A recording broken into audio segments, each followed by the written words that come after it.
Hey, gun people.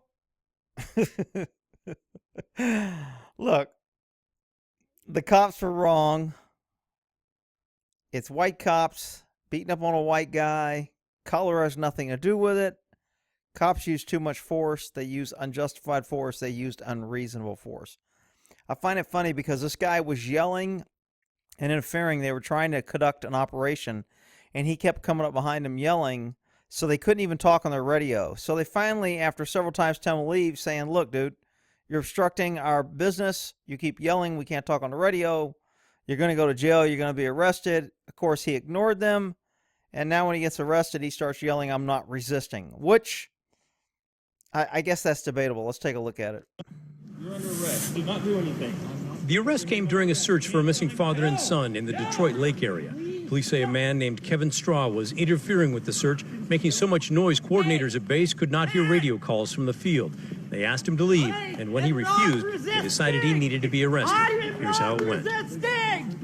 I am not! Stop! Stop! Stop! Radio calls from the field. They asked him to leave, and when he refused, they decided he needed to be arrested. Here's how it went. I am not! Stop! So the punches aren't doing a whole bunch because the guy's continuing to talk, doing all of them. You see his flip-flop come off. He's wearing flip-flops. It comes off. You see his legs. He's not going to the prone. He's trying to roll over on the officers. So technically he is resisting, even though he says he's not. I'm not justifying the punches. I'm not saying that they didn't use unreasonable force to overcome his resistance. Law enforcement, cops, are supposed to use minimum force necessary to overcome the resistance. You have 4 cops. You have one guy who looks like he couldn't probably pick up a spaghetti and get in a fight with it without losing. And then when you hold him down because he tries to roll over, you start punching him ahead. That's kind of BS. The takedown I was okay with. In the Detroit Lake area. They take him to the ground. No person belongs on the ground. They've got him on the ground, but he's face down. So he's yelling he's not resisting. If he had stayed in the prone and let him cuff him, this probably wouldn't have happened. Let me say it again because I know I'll have the idiots coming here. You're just defending the cops. He shouldn't have been punched the way he was, but he was resisting. Had he let them handcuff him, had he left when he told them, this wouldn't have happened. Cops shouldn't have hit him. I'll say it again for the learning, mentally impaired viewers that I have coming here crying about I'm always taking the cop side. If he'd let him cuff him, he wouldn't have got punched. I'm not saying he should have got punched. Say a man named Kevin Straw was interfering with the search, making How many times does he get punched? Base could not hear radio calls from the field. They asked him to leave, and when he refused, 1, 2, 3, 4, 5, 6, 7, 8, 9, 10, 11, 12, 13, 14. Stop! Stop! I showed the video to the executive director of the 14. Guy's yelling for help. Who does he want to come help? The government's already there to help. The government responded and is helping him. Why is he calling for help? There is no 911 to protect you from government. That's why when government power grows, what government can give you, government can take away. And when you want more liberal government and more taxes to pay for more cops and more cops on the streets to make you feel safe, and you want to take the guns away from good people so only government and bad people have them, who you gonna call when you need help when the government is the one that's hurting you? Nobody. Is basically 4 deputies take someone down, they have complete control over him, and then a deputy decides to punch him in the face what looks like 14 or 15 times. Neither the sheriff's office nor the district attorney's office would talk with me on camera today, so I hit the streets. Did anyone else notice the B word? B word. Shaved, wanting a BB.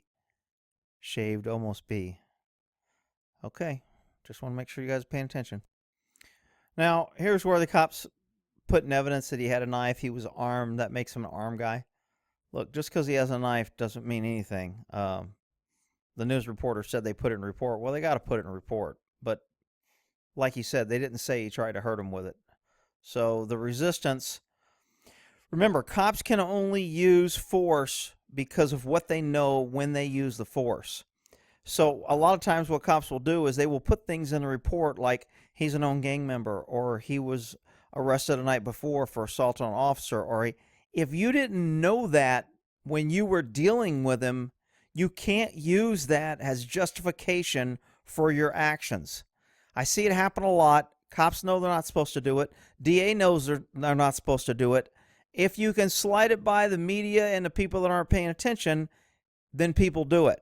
But by the law, your actions must be judged on what you knew at the time you did your action.